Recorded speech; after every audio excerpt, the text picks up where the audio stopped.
સમાચારોમાં આગળ વાત કરીએ બનાસકાંઠાની કે સૈનિક અને જવાન કે જેઓ ટ્રેનમાં મુસાફરી કરી રહ્યા હતા, મુસાફરી દરમિયાન રકઝક થતા એ મામલો હત્યા સુધી પહોંચ્યો હતો। આ હત્યાના પડઘા એ બનાસકાંઠાથી લઈ અને દેશની રાજધાની દિલ્હી સુધી પડ્યા હતા।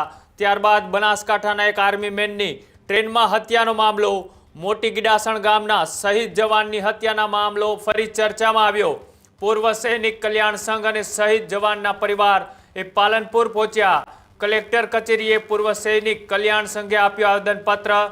જવાનના પરિવારને ન્યાય આપવાના સૂત્રોચ્ચાર સાથે રજૂઆત કરવામાં આવી।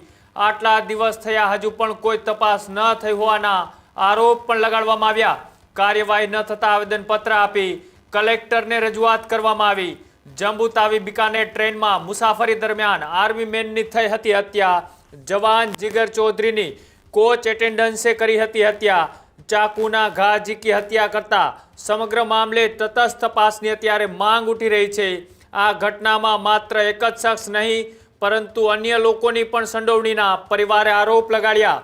વહેલી તકે તપાસ કરી યોગ્ય કાર્યવાહીની માંગ સાથે પૂર્વ સૈનિક સંઘે એ માંગ મૂકી છે। કલેક્ટર કચેરી ખાતે રેલી સ્વરૂપે તેઓ આવેદનપત્ર આપવા પહોંચ્યા હતા અને જે રીતના ટ્રેનની અંદર એ રકઝક અને બોલાચાલી બાદ હત્યા કરવામાં આવી તેને લઈ લાંબા સમય થયા એ પરિવાર ન્યાયની માંગ કરી રહ્યું છે અને ન્યાયની માંગ સાથે તેઓ આજે પાલનપુર કલેક્ટર કચેરી ખાતે પહોંચ્યા અને પૂર્વ કલ્યાણ એ સૈનિક સંઘ છે તેઓ પણ સાથે જોડાયા હતા અને તેઓએ પોતાની રજૂઆત કરી અને શું માંગ કરી આવો તે પણ જોઈએ। ભાઈ જીગર ચૌધરીની જે બીકાનેર ખાતે નિર્મમ ક્રૂર હત્યા કરવામાં આવી એ બદલ આજે કલેક્ટર ઓફિસ પાલનપુર ખાતે રિટાયર્ડ આર્મી જવાન મિત્રોને ભેગા મળી અને કલેક્ટર સાહેબને રજૂઆત કરવા માટે બધા ભેગા થયા છીએ કે દીકરાને જલ્દીથી ન્યાય મળે, એ પરિવારને જલ્દીથી ન્યાય મળે અને આરોપીને સખતમાંની સખત સજા થાય એ આ પરિવારની, આ સમાજની અને સર્વ સમાજની અને એવી અમારી માગણી છે। તો જલ્દીમાં જલ્દી ચાર્જશીટ રજૂ થાય અને ગુનેગારને કડકમાંની કડક, સખતમાંની સખત સજા થાય એ જ અમારી માગણી અને લાગણી છે। સરકાર પર અમને ભરોસો છે અને રાજસ્થાન સરકારને પણ આ મીડિયાના માધ્યમથી વિનંતી છે કંઈક આ દેશના આર્મી જવાન ઉપર આ હુમલો થયો છે એટલે બહુ ગંભીરતાથી આની નોંધ લઈ અને પરિવારને અને દીકરાને ન્યાય મળે એ જ અપેક્ષા સાથે આપ સૌનો આભાર। આપ સર્વે મીડિયાને વિદિત છે કે અમે કેમ ભેગા થયા છીએ। અમારા એક સૈનિક જીગરભાઈની જે ટ્રેનની અંદર નિર્મમ હત્યા કરવામાં આવી છે તો અત્યાર સુધી 2 નવેમ્બરથી લઈ હજુ સુધી એ આરોપી ઉપર હજુ સુધી કોઈ સખ્ત કાર્યવાહી કરવામાં નથી આવી। તો અમારો એક સવાલ છે કે સરકાર અત્યાર સુધી શું કરી રહી છે?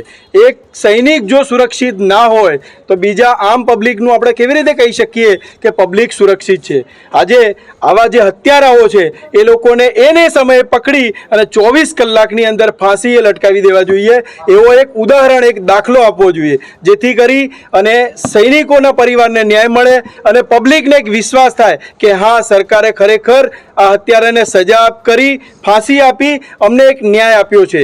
તો અમારી મીડિયાના માધ્યમથી ખાલી એક જ અરજી છે કે સરકાર આના ઉપર તરત કડક કાર્યવાહી કરે। બરોબર, તમે અમને આ હાજરી આપી, અમારા વતીથી સમય ફાળવ્યો અને મારા છોકરાને સખતમાં સખત ન્યાય મળે અને મારા છોકરાને એમ કે કુખ્યાત જે ગુના વગર મારી નાખવામાં આવ્યો છે ને અને એનો કોઈ ન્યાય મળતો નથી। 2 મહિના થયા છતાંય તો અમને એવો ન્યાય મળવો જોઈએ અને બીજા પણ ગુનેગાર સંડોવાયેલા એ પણ પકડવા જોઈએ।